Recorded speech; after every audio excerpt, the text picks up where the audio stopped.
Hello everyone. तो हमारे 10 minute series में आज का टॉपिक है कैबिनेट मिशन प्लान। जब आप मॉडर्न हिस्ट्री पढ़ते हैं तो सबसे इम्पोर्टेंट और थोड़ा सा कॉम्प्लिकेटेड ये टॉपिक है कैबिनेट मिशन प्लान। तो आज हम इसके डिटेल्स को भी समझेंगे, फैक्चुअल डिटेल्स, और साथ ही साथ इसके अंडरस्टैंडिंग को भी डेवलप करेंगे। तो आइए समझते हैं। सबसे पहले हम देखेंगे कि ब्रिटेन में क्या हो रहा है। ब्रिटेन में अभी कंजर्वेटिव पार्टी चेंज हो चुकी है, उसकी जगह अब सत्ता में आ चुकी है लेबर पार्टी। और लेबर पार्टी के जो प्रधानमंत्री बने हैं इनका नाम है क्लेमेंट एटले। तो जुलाई 1945 में कंजर्वेटिव पार्टी चेंज होकर लेबर पार्टी आ चुकी है, एटले प्रधानमंत्री। और एटले ने पहले ही कह दिया था कि जैसे ही प्रधानमंत्री बनेंगे तो ये भारत को उसका पावर ट्रांसफर कर देंगे, यानी कि भारत को आज़ाद कर देंगे। लेकिन अब बात ये आती है कि उस समय वर्ल्ड वॉर चल रहा था, सेकेंड वर्ल्ड वॉर चल रहा था, और अब 2 सितंबर 1945 में वर्ल्ड वॉर 2 एंड हो चुका है। यही वर्ल्ड वॉर जो कि 1939 से, यानी कि 1939 से 1945 के बीच में चला था। तो अब क्लेमेंट एटले कह रहे हैं कि हम एक मिशन भेजेंगे जो कि 3 लोगों का होगा, और ये 3 लोग डिसाइड करेंगे कि किस तरह से हम पावर का पूरा ट्रांसफर कर सकते हैं। एक ऐसा देश जिस पे इतने सालों से अंग्रेजों का हुकूमत चल रहा था, राज चल रहा था, एडमिनिस्ट्रेशन उनका था, अब किस तरह से भारत अपने देश को चलाएगा, इसके लिए एक मिशन प्लान भेजा गया और ये प्लान कहलाया कैबिनेट मिशन प्लान। उस समय प्रधानमंत्री एटले थे। और ये कब भेजा गया? तो ये फरवरी 1946 में भारत ये प्लान भेजा गया। वहां से कब भेजा गया था? तो फरवरी 1946 था। भारत कब पहुंचा था? तो भारत ये 24 मार्च को पहुंचा था, 24 मार्च 1946 को। ठीक है, तो ये दिल्ली 1946 में 24 मार्च को पहुंचा था। इसका मेन पर्पस यही था कि पावर का पूरी तरह से अब ट्रांसफर कर देना है, यानी कि भारतीयों को अपना पावर दे देना है। उस समय भारत में वाइसरॉय कौन थे? तो भारत में वाइसरॉय जो है वो लॉर्ड वेवल थे। ठीक है, और लॉर्ड वेवल इस कैबिनेट मिशन प्लान से पूरी तरह से दूरी बना के रखेंगे, इनका कोई भी इन्वॉल्वमेंट यहाँ पर नहीं होगा। ये चीज हमने यहाँ समझी।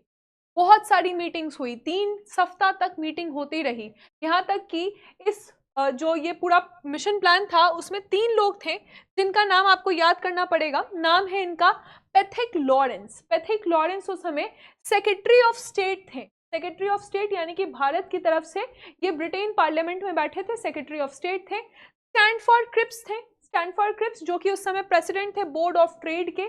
और एवी अलेक्जेंडर थे जो कि उस समय एक फर्स्ट लॉर्ड थे एडमिरल्टी के बारे में। ठीक है, ये बात हमने देखी। अब बहुत सारी मीटिंग हो रही है। उसी बीच में एक मीटिंग हुई गांधी जी की और पैथिक लॉरेंस की। ये फोटो काफी फेमस है। गांधी जी की ये फोटो इसलिए इतनी फेमस है क्योंकि पैथिक लॉरेंस के साथ जब गांधी जी मिलते हैं तो वही फोटो गांधी जी का भारत के नोट में भी छपा हुआ है। तो जो आपके पास नोट होते हैं, जो आपका पैसा है, उस पैसे में गांधी जी का फोटो है, और वो पैथिक लॉरेंस के साथ जो मीटिंग है वही फोटो गांधी जी का हर जगह नोट में डाला गया है। तो अब हमने समझा कि 24 मार्च 1946 को ये कैबिनेट मिशन भारत आ चुका है। और कैबिनेट मिशन के आने का रीजन क्या था?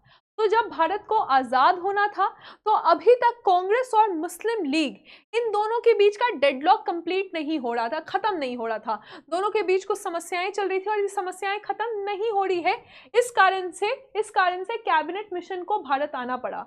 तो इन्होंने कहा कि हम इस बात को सॉल्व करेंगे। 3 सप्ताह तक मीटिंग चली लेकिन डिस्कशंस के बाद भी कोई सोल्यूशन नहीं निकला।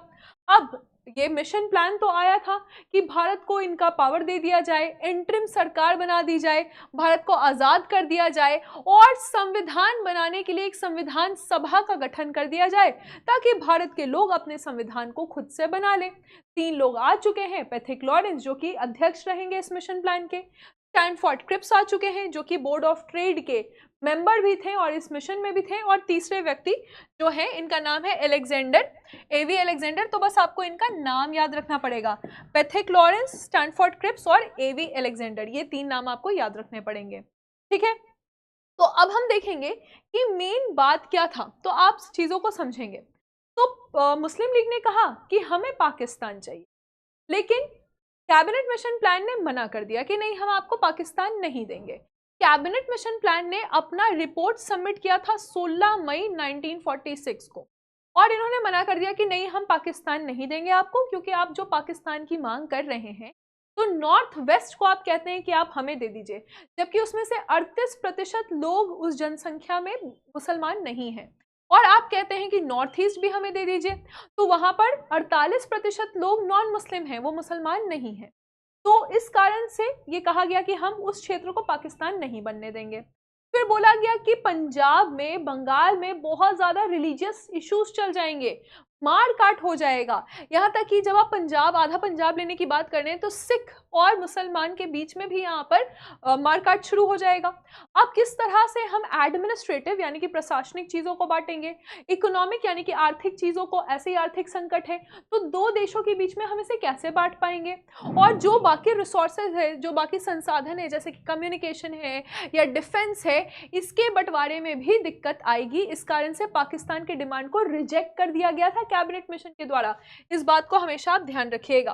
तो एक्चुअली कैबिनेट मिशन ने कहा क्या? कैबिनेट मिशन ने अपना प्रपोजल रखा 16 मई को और कहा कि हम क्या करने चाह रहे हैं कि हम देश को प्रोविंसेस में डिवाइड करेंगे, जो कि आप प्रांत कहते हैं या राज्य कहते हैं, लेकिन इन प्रोविंसेस के हम ग्रुप बनाएंगे। हम 3 ग्रुप में प्रोविंसेस को डिवाइड करेंगे, तो पहला ग्रुप, दूसरा ग्रुप और तीसरा ग्रुप। तो आइए पहले समझते हैं कि इन ग्रुप्स में कौन कौन से आपके प्रोविंसेस रहेंगे। तो देखिए, पहला जो इन्होंने बनाया हिंदू मेजॉरिटी, जो कि है मद्रास। उसके बाद आप देखिएगा, उसके बाद बॉम्बे है। फिर सेकंड में आप देखेंगे यहाँ पर कि बिहार है, उड़ीसा है, जो यूनाइटेड प्रोविंसेस हैं, और सेंट्रल प्रोविंसेस, ठीक है, तो यूपी और जो मध्य प्रदेश का क्षेत्र है। तो ये कह रहे हैं कि ये हिंदू मेजॉरिटी का हो गया। दूसरा ग्रुप जो बनाया गया नॉर्थ वेस्ट प्रोविंसेस का, पंजाब का और सिंध का, ये दूसरा ग्रुप बनाया गया। और तीसरा ग्रुप जो है बंगाल और असम का बनाया गया। तो ये 3 ग्रुप बनाए गए, ठीक है, ध्यान से सुनिएगा इस बात को। इन्होंने कहा कि ये जो सारे प्रांत हैं, ये लोग क्या करेंगे, ये लोग अपने अपने संविधान खुद से बना लेंगे। जैसे बॉम्बे अपना संविधान बना लेगा, सिंध अपना संविधान बना लेगा, और असम अपना संविधान, सब अपना अपना संविधान बना लेगा, ठीक है।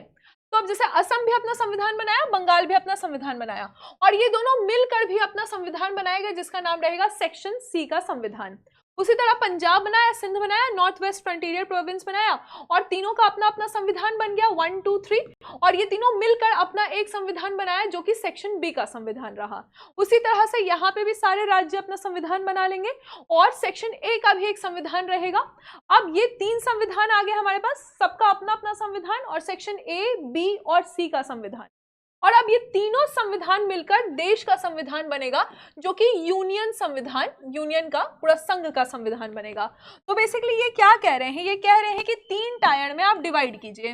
3 टायर में कैसे डिवाइड करेंगे, तो पहले आप प्रोविंसेस को रखिए, ठीक है, प्रोविंसेस को रखिए।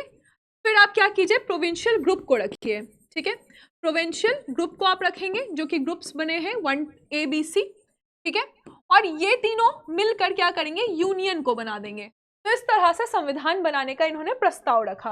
अब देखिए, जब ये प्रस्ताव रखा तो कांग्रेस को ये बात अच्छी नहीं लगी।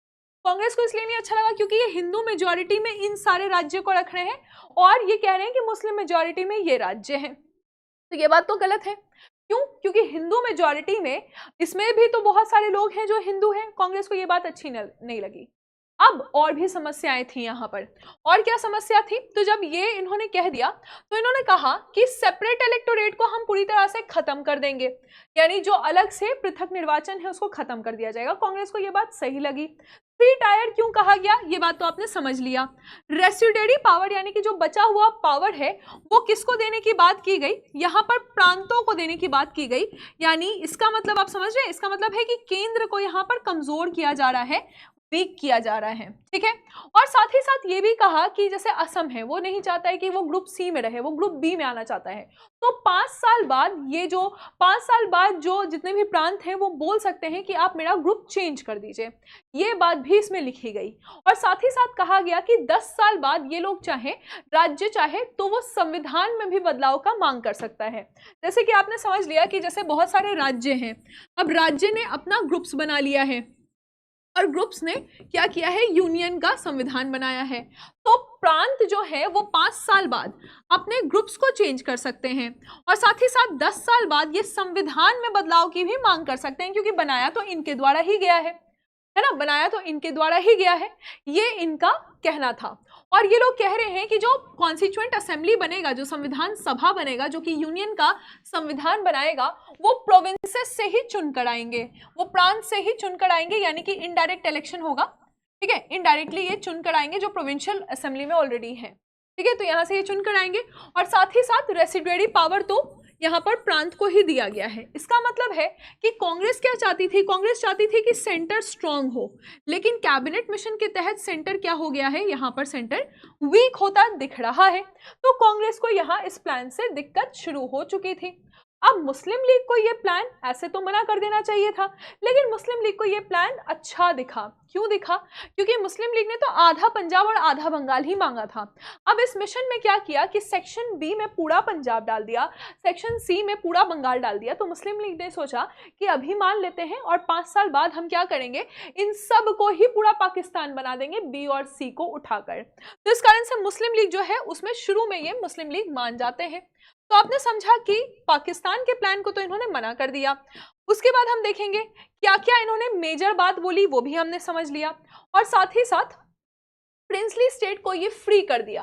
प्रिंसली स्टेट को ये क्या फ्री कर दिया? ये फ्री कर दिया कि आपको जहां पे भी ज्वाइन करना है आप या तो फ्री भी रह सकते हैं या तो आप भारत को ज्वाइन भी कर सकते हैं।